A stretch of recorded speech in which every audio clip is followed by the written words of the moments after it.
Switch off your television set immediately unless you are prepared to be really terrified. Ladies and gentlemen, the bloodiest thing that ever happened in front of a camera.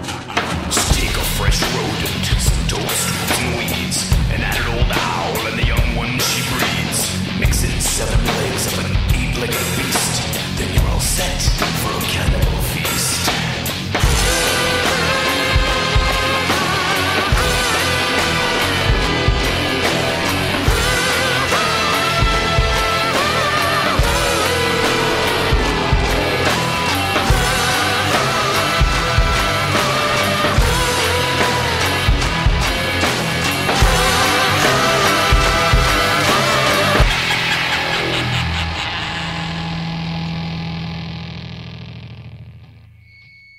Bonsoir ma gang de zombies, bienvenue à Video Nasties, la liste maudite, le show dédié aux films d'horreur qui vont trop loin. Ce soir, on a un film qui ne se retrouve pas sur la liste des Video Nasties, mais qui a passé proche, pas à peu près, et qui a été grandement censuré et critiqué à travers les années. Sans plus attendre, on s'en va voir la bande-annonce. Fancy girls. And their fancy dresses and that lipstick. Laughing and dancing. But you stop them, don't you? I can't stop them. But you do, don't you?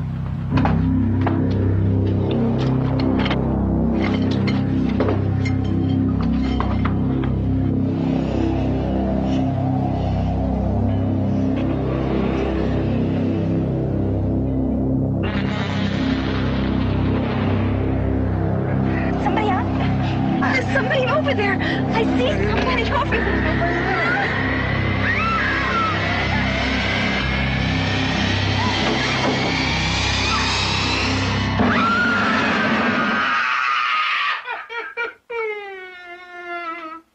Right now, we are live over Midtown Manhattan, bringing you the latest update on one of the most violent killing sprees in our city's history.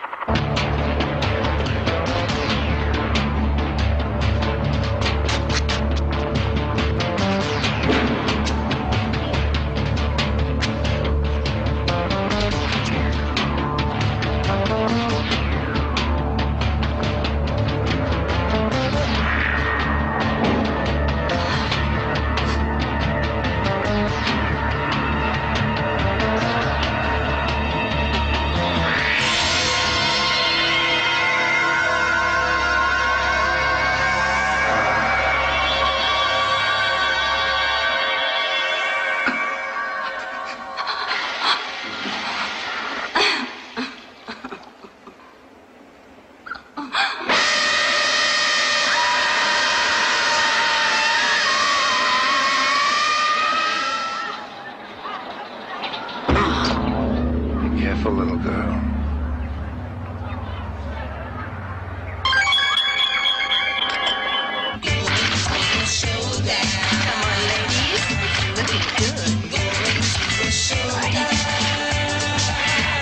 Closer. That's beautiful. That really looks good. How'd you live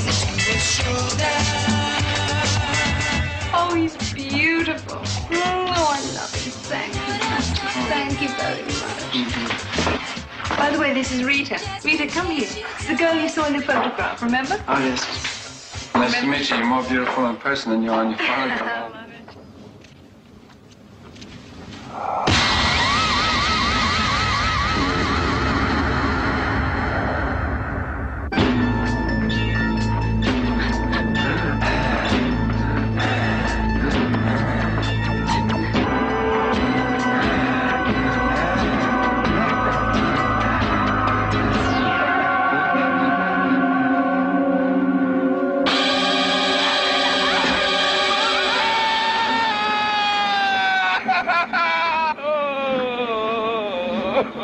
Frank, you've been a bad boy.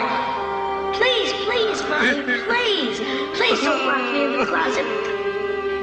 Mommy has to punish you.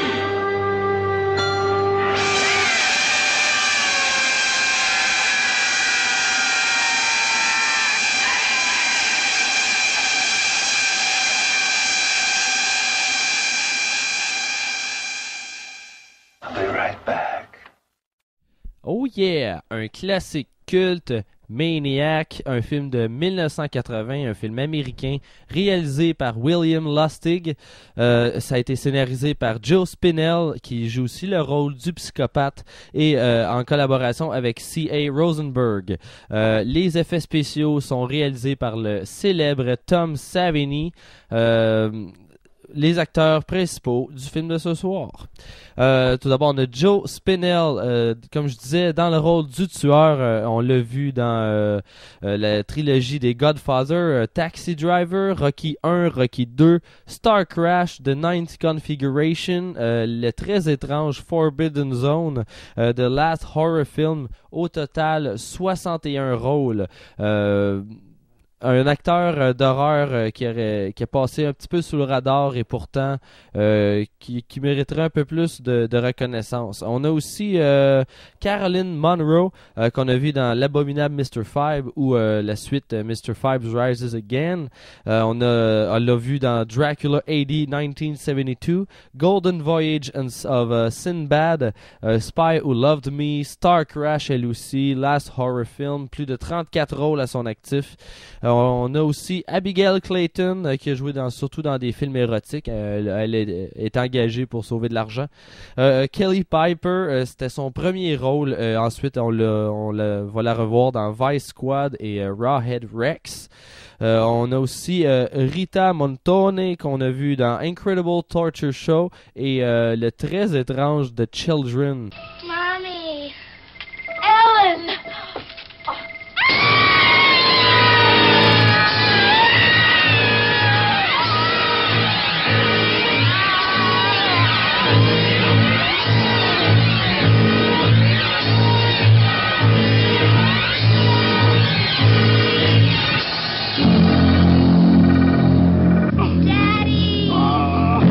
On a aussi Tom Savini, non seulement en tant que directeur des effets spéciaux, mais aussi comme acteur. On va y revenir. Tom Savini, vous pouvez le reconnaître, on l'a vu dans Martin et Dawn of the Dead de George Romero. On l'a vu dans Friday the 13th, Night Riders, ça aussi de George Romero. Creepshow, dans le célèbre From Dusk Till Dawn. Au total, 61 rôles en tant que comédien et 24 fois directeur des effets spéciaux sur des tournages. Un petit tour d'horizon, c'est un slasher classique. Je vais vous quand même donner le synopsis. Un psychopathe troublé par une enfance remplie d'abus, pour faire changement, est libre dans New York et tue des femmes en rapportant leur scalp comme trophée. Est-ce qu'il trouvera l'amour chez Anna la photographe et arrêtera-t-il son massacre avant qu'il ne soit trop tard? Ben oui, c'est ça. Tu voyez, c'est un slasher relativement classique. Puis en plus, il parle à sa mère décédée. On a vu ça souvent. Qui est le réalisateur William Lustig. Il a réalisé il a réalisé une douzaine de films au total, dont le flic de l'enfer Maniac Cop avec le célèbre Bruce Campbell. Et aussi le pas très connu, mais j'adore la pochette, Vigilante, avec l'espèce de pastiche de Mr. T en arrière là. Ouais, des beaux films. Il a produit au total 96 titres par exemple, plus actif en production, beaucoup avec Tom Savini aussi. Il y a eu quelques petits rôles, notamment dans Army of the Darkness et Darkman de Sam Raimi, aussi connu comme Bill Lustig. Il est en fait le neveu du boxeur Jake LaMotta, mais ça c'est une information bonus. Le film maintenant. Le budget original du film était de 48 000. 6 000 $ venaient des poches directement de Joe Spinell. La majeure partie de son salaire de 10 000 $ qu'il venait de recevoir pour son précédent film Cruisin'. Le reste venait de Andrew W. Garroni et William Lustig, venant de leurs profits faits dans l'industrie du film pour adultes. Comme beaucoup de réalisateurs d'horreur. Ils ont fait mousser leur argent dans certains investissements, le boostant à plus de 135 000 $. Et c'est le producteur British Judd Hamilton qui est arrivé avec le reste de l'argent, environ 200 000, à condition que sa femme de l'époque, Caroline Munro, joue le premier rôle de l'héroïne. C'est effectivement ce qui est arrivé. Ça a coûté 200 000 pour ça. Ici, la performance de Spinell est très convaincante, vous allez voir. Même s'il joue sous l'effet de l'alcool et du pot. Remarquez, dans certaines scènes, il y a les yeux rouges pas mal. Il joue le rôle d'un gros lait putride, épeurant et suintant, qui respire fort comme un animal quand il traque ses proies. C'est vraiment creepy. Néanmoins, il réussit à être vaguement sympathique et charmant même quand c'est le temps. Sa relation avec la photographe jouée par Caroline Munro est très La Belle et la Bête. Ouais, vous allez voir, c'est que la bête est capable d'être sympathique avec la dame de ses rêves. Hein. Mais vous allez voir, c'est quand même c'est pas un jeu d'acteurs amateurs standard.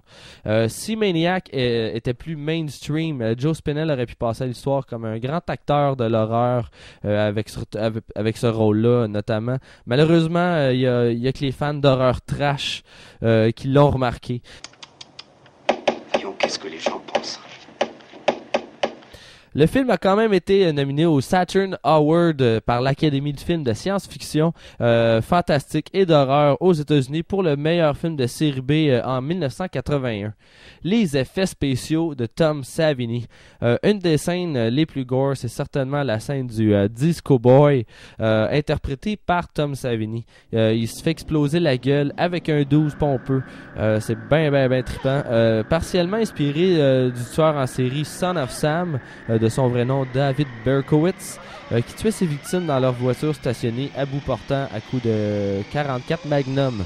La scène filmée en slow motion de 3 angles différents est éclairée seulement par les phares de la voiture et c'est extrêmement réaliste. Savini étant un ancien vétéran du Vietnam, savait très bien à quoi ressemblait une tête qui explose et a utilisé cette connaissance-là pour créer la fameuse scène. Cette scène-là, de même que plusieurs autres, ont été filmées à la guérilla. Pour ceux qui savent pas ce que ça veut dire, c'est un peu de débarquer dans des lieux, tu tournes ta scène en vitesse, puis tu te sauves sans avoir les permis nécessaires parce que il y avait pas assez d'argent pour se payer tous les permis nécessaires pour tourner dans la ville de New York. La scène a été tournée en à peine 1 heure. Ici, Savini a eu le rôle en fait de Disco Boy. C'est parce que c'est la raison primaire, c'est parce qu'il avait déjà fabriqué un cast de sa tête à lui. Ça coûtait moins cher de prendre la fameuse tête déjà existante à son effigie. Il l'aurait rempli avec les restants du souper de l'équipe, puis il aurait ensuite tiré dessus à coups de 12 avec des vraies balles.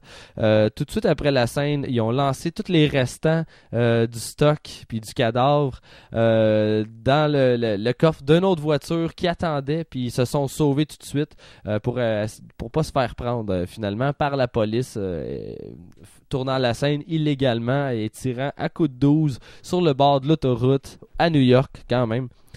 Fait que vu qu'il y avait une seule chance pour tourner la scène de la tête, Savini préférait tirer lui-même. Il a affirmé que c'était extrêmement étrange de se tirer dessus, dans le visage en plus. Hein. Le manque d'argent a aussi poussé la production à utiliser majoritairement de l'éclairage naturel. Ça donne une ambiance très glauque, très angoissante. Vous allez voir, ça vous met vraiment dans un beat, un mood un peu fucké. Dossier Video Nasties, le film est unrated parce qu'il n'a jamais été envoyé à la MPAA. Mais croyez-moi, il aurait été grandement censuré. Quand c'était le temps d'envoyer les films en classification, ben ils l'ont pas fait. Fait que même s'ils n'ont pas été sur la liste des Video Nasties, ben ils ont eu quand même des actions en cours et ils ont été obligés à une certaine époque de retirer la cassette des tablettes. C'est revenu quand même plus tard, là. Mais comment dire, sur l'affiche, c'est écrit « Personne en dessous de 17 ans ne sera admis en salle », mais c'était souvent c'était monnaie courante à l'époque dans le but d'attirer l'attention du public. Quelques anecdotes avant de commencer. Le critique de film Gene Siskel a décrit dans son que dans son émission en fait de critique de cinéma, à quel point il avait été dégoûté et outré par le film Maniac, qui avait quitté même la salle après une demi-heure. C'est juste après la scène du shotgun dans le visage de Tom Savini. C'était trop violent pour lui. Il paraît que c'était impossible selon lui que le film se reprenne avec une scène comme ça. Néanmoins, il s'est fait demander à un moment donné d'une autre entrevue si ça y était déjà arrivé de quitter un film avant la fin, et il n'aurait pas parlé de Maniac à ce moment-là. Il aurait plutôt nommé les films Black Sheep pour sa haine profonde de l'acteur Chris Farley, et je le comprends, et $1 Million Doc de Disney, dont tout le monde se fout éperdument de toute façon.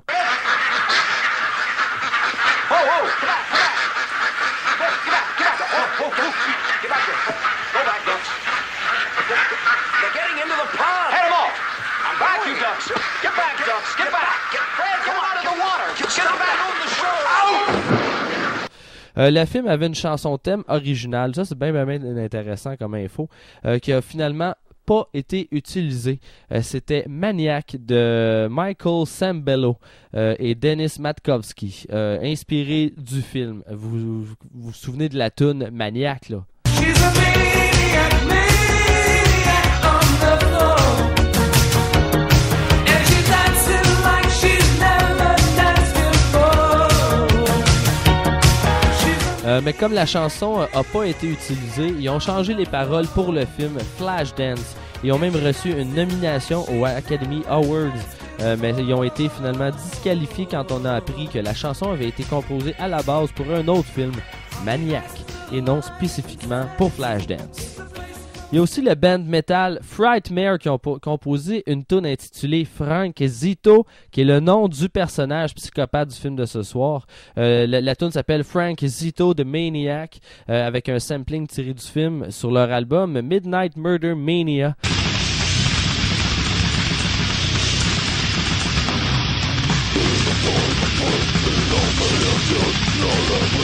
Il y a aussi le rappeur Death Necro qui a aussi enregistré une pièce s'intitulant Frank Zito sur son album Brutality Part 1. I got the illest mind, it's corroded like Phyllis Dilla's spine, like 38 serial killers combined.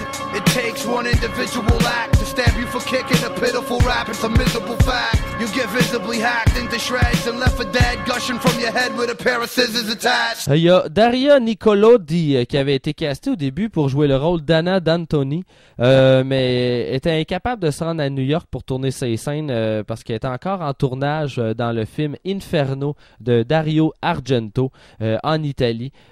Problème d'horaire, elle n'a pas pu le faire. Les scènes d'intro sur la plage aussi sont grandement inspirées de jazz, comme le requin qui stalk leur proie. Vous remarquez, c'est une scène qui est bien semblable, du requin au loin. Rajoutez la musique de jazz, puis c'est sensiblement la même chose.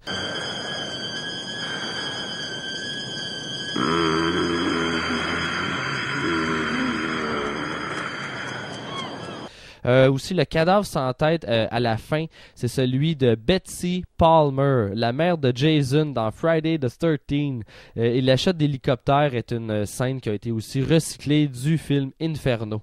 Les scènes de Frank Zito dans son minuscule appartement sont grandement inspirées du thriller suédois Man on the Roof, avec l'ambiance claustrophobe, l'horloge qui tique, l'eau qui coule dans le lavabo, les sons du trafic extérieur. Tout ça crée vraiment une ambiance sans musique, très très glauce et angoissante. Mais le choix des couleurs du décor proviennent surtout des thrillers italiens tels que Deep Red, Suspiria, Blood and Black Lace par exemple. On reconnaît un peu l'esthétique des couleurs de Dario Argento, hein. Dans la dernière semaine de tournage, Joe Spinell avait fait la navette beaucoup entre le film Maniac et un autre film, Nighthawk. Pour ce film, par contre, Spinell se coupe les cheveux et se rase la moustache. C'est pourquoi dans certaines scènes de Maniac, vous allez voir surtout des scènes de voiture. C'est difficile à voir parce qu'ils ont quand même bien fait ça, mais il porte une fausse moustache et une perruque à cause du conflit d'horaire entre les deux films. Spinell avait en fait à la base planifié de faire une suite à Maniac qui devait s'appeler Maniac 2 Mr. Robbie, dans lequel il aurait joué l'animateur d'un show de télé pour enfants qui tue les parents abusifs de ses jeunes spectateurs. Il y a un court-métrage promotionnel qui a été tourné en 1986, produit et dirigé par Buddy Giovinazzo. Ouais, Buddy Giovinazzo, et écrit par Joe Spinell et Joe Carrillo. Mais Spinell a eu beaucoup de misère à trouver le financement pour faire le film. Après au moins 3 ans de travail intense pour ramasser les fonds, le film était prêt à être mis en production.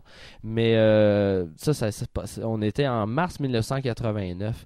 Mais le décès de Spinell 2 mois avant le début du tournage a causé la cancellation du film. On va quand même regarder le court promotionnel avant le film. Ça dure environ 7 minutes. C'est comme une double bande-annonce, c'est un peu plus long. C'est bien intéressant. Ça donne un peu l'esthétique qu'aurait dû avoir Maniac 2, le film qu'on ne verra jamais. Help us before he kills us, Mr. Robbie.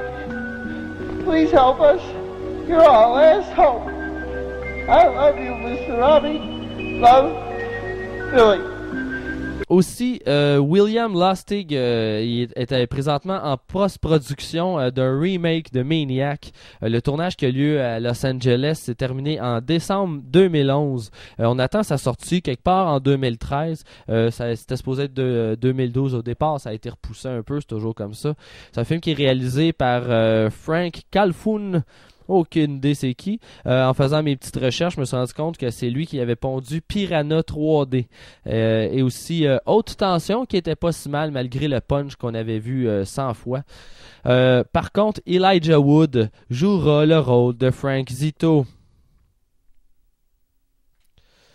Je suis tout seul à trouver que c'est un peu bizarre de voir quelqu'un... En fait, je suis tout seul à trouver qu'un Hobbit ne fit pas en tout dans le rôle de Frank Zito. On verra bien, hein? Surveillez ça s'en vient en 2013. Il y a aussi une petite erreur de montage qui est intéressante quand Frank Zito poursuit Anna dans le cimetière. Remarquez bien, il y a des pierres tombales qui sont en carton. C'est pas vraiment une erreur, c'est juste cheap. Bon, je pense que c'est un slasher qui réussit, il est très réussi parce qu'il est repoussant. Puis ça, c'est important, je pense, dans un slasher, d'être dégoûté autant qu'être horrifié. On se sent sale après l'avoir vu. Parfois, ça peut paraître un peu cheap, mais il faut voir plus loin que ça. Le jeu de Spinell, qui semble cheap, en fait, très malaisant, très réaliste, en fait. Puis je pense que c'est ça qui fait la différence. C'est quasiment comme une étude de caractère du personnage de Frank Zito. Le focus est sur le psychopathe. Spinell, qui était obsédé par son rôle, il avait fait des tonnes de recherches, parlant avec des psychiatres, regardant des tonnes de vidéos et passant en revue des archives de journaux sur des meurtres qui se seraient passés à New York, dans le but ultime de rendre son personnage le plus crédible possible. Et dans la série B, c'est assez rare quand même, il n'y a pas tant de cas où c'est arrivé. Ce qui est fascinant, c'est qu'on perd la trace de la distinction entre le bien et le mal dans la personnalité de Frank Zito. Malgré qu'il nous dégoûte, on développe une certaine empathie pour les sympathiques psychopathes, surtout avec les scènes accompagnées de Caroline Munro. Vous allez voir, en tout cas, vous allez découvrir le personnage quand même. C'est comme vraiment le clash entre deux mondes. Il commet des atrocités, mais en même temps, il est capable d'être charismatique, charmant, poli. La contradiction à cette personnalité est extrêmement imprévisible, ce qui fait qu'on ne sait jamais ce qu'il va faire. Et je pense que c'est un peu ça qui le rend effrayant. On se demande même si John McNaughton se serait pas inspiré de Frank Zito pour son film Henry, Portrait of a Serial Killer en 1986. C'est évident qu'il y a une grande intelligence qui se cache derrière la création du film Maniac, mais le film, lui, ne l'est pas tout le temps. Quelques longueurs ennuyantes, mais sans abus. Un film très misogyne aussi. Je me demande même si c'est pas une caricature. Hein? Les femmes sont toutes tellement connes là-dedans. Ça n'a pas d'allure, maudit. Sérieux, là, la première fois que j'ai vu ce film-là, j'étais sur le cul, c'est tout ce que j'avais remarqué. Ça et l'acteur qui est Joe Spinell, bien sûr, mais maudit que les femmes dans ce film-là sont connes, avec des phrases comme « Oh, je ne lis plus les journaux depuis qu'il y a ces histoires. Ça m'impressionne trop. » ou ma préférée. Dites donc, pourquoi vos modèles sont des femmes? Je m'y suis beaucoup intéressée. Je suis une femme.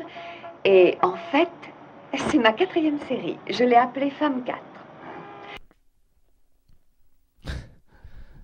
C'est gluant, hein? Plusieurs groupes de femmes libérées se sont plaints sur le film et son sexisme, ce qui a grandement attristé Joe Spinell, qu'on dit très émotif. On aurait même peinturé par-dessus des affiches de Maniac à sa sortie. Ça a fait mal un peu à Joe Spinell parce que lui, ce qu'il voulait, c'est faire un bon film pour plaire à tous. Surtout aux fans d'horreur, hein, mais il voulait pas brusquer personne en même temps en créant ce film-là. Ça l'a touché pas mal. Alors en conclusion, c'est un film très dérangeant, déplaisant à regarder, qui vous met un peu à l'envers, ne sachant pas quoi en penser, dépendamment de votre niveau de cynisme. Au début, je me disais, ok, c'est juste cheap, mais plus le film avance, plus je sentais le malaise monter en moi, puis c'est pourquoi c'est un film qui malgré son faible budget, qui réussit à toucher sa cible par son jeu d'acteur et par son ambiance. Maniac, c'est une expérience déplaisante et inconfortable, je vous le dis tout de suite, mais n'était-ce pas pour ça qu'on aime le cinéma d'horreur, hein? Si on aurait voulu se dorloter, peut-être qu'on irait voir des films comme La vie est belle, hein? Bon. Sur ce, allons voir le court-métrage promotionnel de Maniac 2, Mr. Robbie, suivi de Maniac, l'original, en version française non censurée.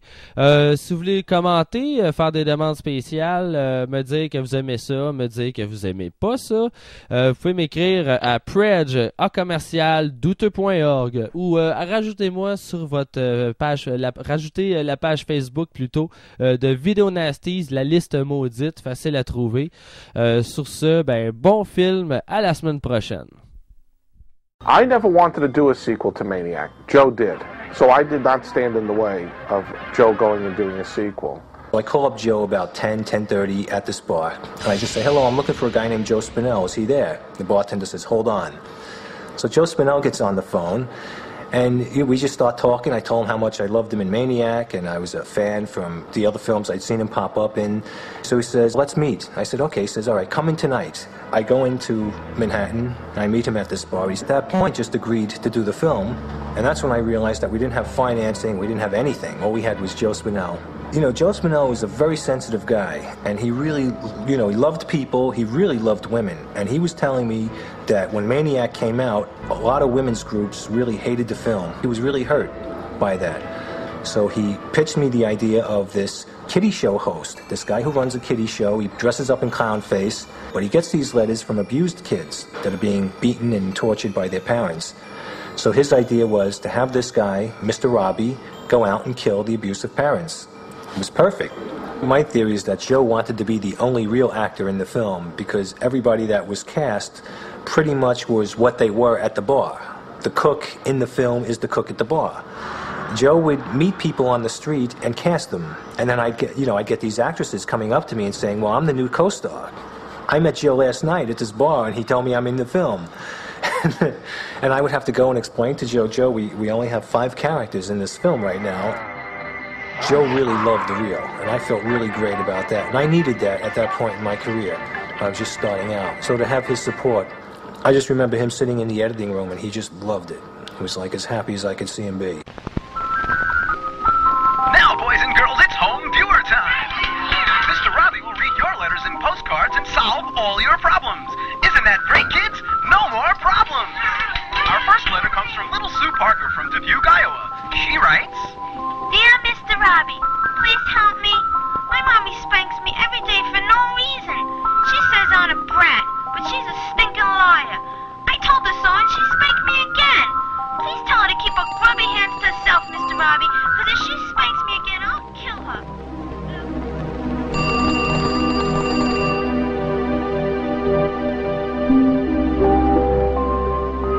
Dear Mr. Robbie, I love your show.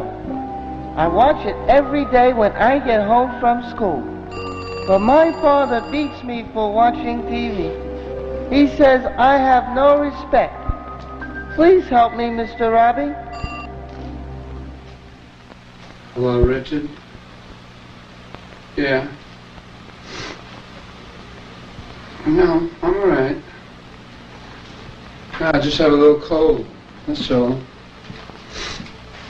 I'm putting on my makeup now. Take about a half hour. Send the limo around. I'll see you on the set. Okay, thank you.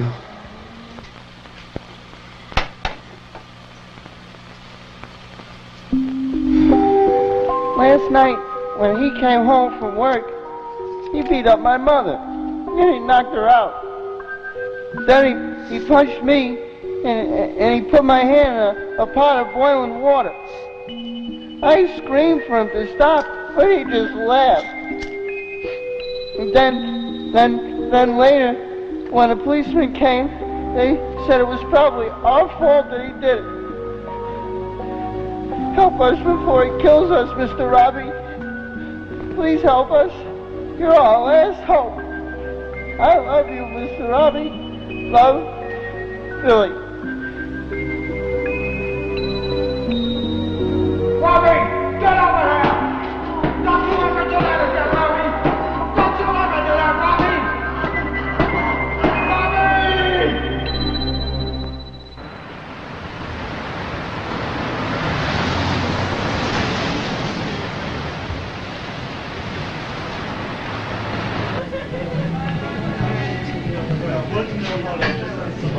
Bob, are you all right? Yeah, I'm good. Listen, you want me to get your taxi? No, I'm fine. You want me to stick around for a while? No. Are you going home to your mother tonight? Yeah, I got to see her, yeah. That might not be a bad idea. Hey, hiya, Mr. Bobby. Hey, I think the show went very well today. Drink? No. What did you think about a national TV show? We could plug the sponsor's products right on the air. Think of all the cash we could get from that cereal and candy crap. Well, I'll think about it. All right, I'll see you on the set tomorrow. So long, Mr. Bobby. I hate that creep. Yeah, I can't say I blame you sometimes. Vaya, man, ¿quieres comprar algo? I don't speak Spanish, man. Oye, amigo no habla español, déjanos quietos. Pues tú algo, unos petarditos aquí para los No nenes. necesito nada en absolutamente. Mira, un radito para que oiga música, mira. ¿Qué voy a hacer yo con esa mierda? Para que oiga música. Déjanos quietos, estamos hablando de negocio. Comprate algo ahí, unos petarditos. Vete pa'l carajo. Cómprate algo. Está bien. ¿No quieren comprar nada? It's working all that now. So anybody want last call? No, I'm doing good. You know, Bob, I feel kind of beat tonight. You guys going to do it? Do you mind if I go home? I'll see you tomorrow. Okay. Yeah. Hey, thanks a lot. I'll see you on the set, Rich. Mr. Robbie, I'm going to be going home now. It's late, all right? I'm going to be going, all right? Yeah. You going to be okay? Yeah. Billy's going to lock up. He'll let you out, all right? Okay, Jimmy, thanks. All right, bye-bye. All right.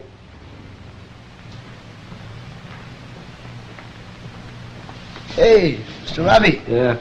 My kid watches this show all the time. No kidding. Yeah, I tell him not to watch so much TV. He don't listen to me. So I gotta show him. Yeah. Kids today, no respect. Right. Wanna get high? Yeah. Come on back in the kitchen. Help us before he kills us, Mr. Robbie.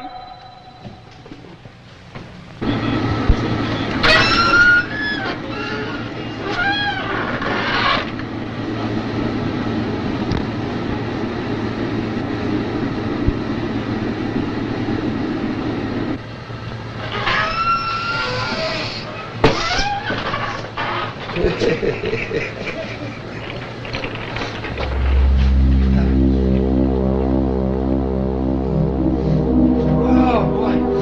What's up, there, Mr. Robbie? Yeah. Oh, boy.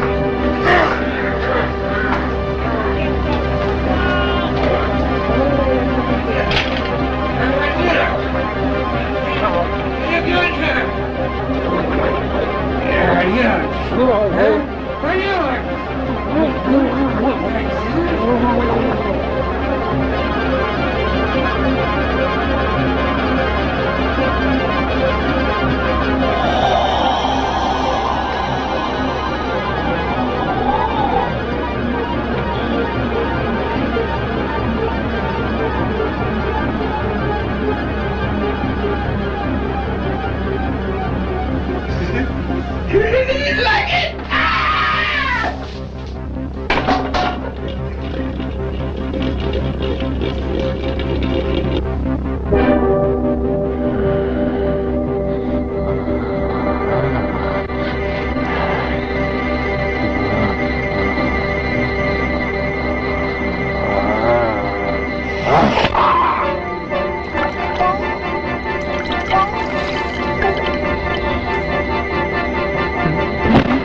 If you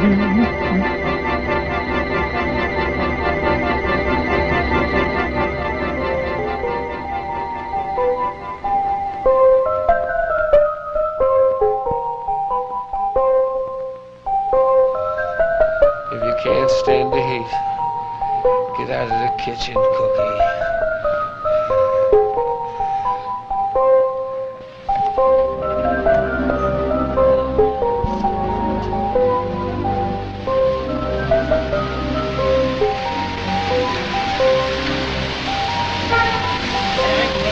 Go down, speak Spanish.